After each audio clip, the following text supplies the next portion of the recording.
ప్రియమైన తెలంగాణ ప్రజలందరికీ వందనాలు. గౌరవనీయులైన పవన్ అన్న గారు, మీరు ఒక నటుడుగా, గద్దరన్న అభిమానిగా తెలంగాణ ప్రజలు ఎప్పుడు మిమ్మల్ని గౌరవిస్తానే ఉంటారు. కానీ తెలంగాణ ఆవిర్భావ దినోత్సవం రోజు మీరు మాట్లాడిన మాటలు ఒక తెలంగాణ ఆడబిడ్డగా నేను ఖచ్చితంగా ఖండిస్తున్నాను.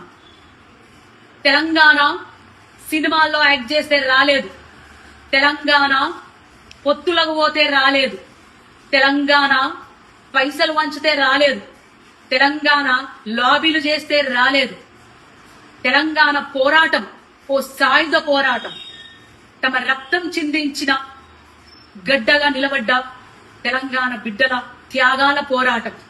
తెలంగాణ ఒక ఆత్మగౌరవ పోరాటం. ఎవరిని ఒక బాధ పెట్టకుండా, ఎవరిని హింసించకుండా తమను తాము ఆహుతి చేసుకున్న శ్రీకాంత్ చారియే సాక్ష్యం. తెలంగాణ పోరాటం ఒక సాంస్కృతిక యుద్ధం. పాటలతోని, మాటలతోని ప్రజల్లోకెళ్లి, గడప గడపకెళ్లి ప్రజల్ని చైతన్యవంతం చేసిన పోరాట గాథలున్న చరిత్ర ఈ తెలంగాణ గడ్డ.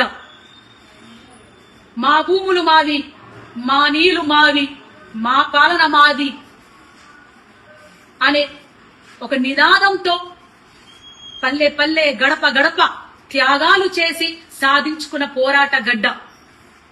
తొలి దశ తెలంగాణ పోరాటంలో 2000 పైన అమరులయ్యారు.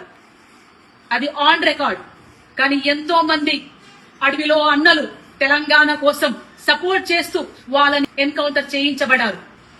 అట్లాగే మలిదశ తెలంగాణ ఉద్యమంలో ఎంతో మంది విద్యార్థులు, 1200 మంది విద్యార్థులు అమరులయ్యారు.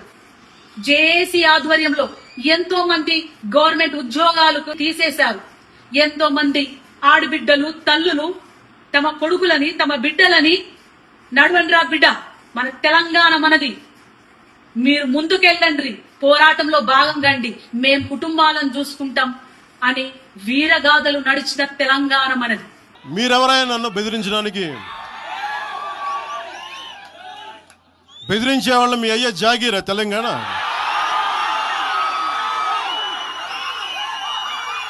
నా మీద దాడులు చేస్తా ఉంటున్నారు కదా.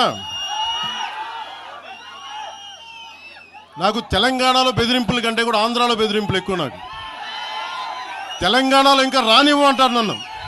ఎస్, మీరన్నట్టే ఈ తెలంగాణ గడ్డ మా అయ్యల జాగీరే. మీరన్నట్టే నిన్న తెలంగాణ గడ్డ మా అయ్యల జాగీరు, ఈ రోజు మా జాగీరు, రేపు మా భావితరాల బిడ్డలు తెలంగాణ వారసులు.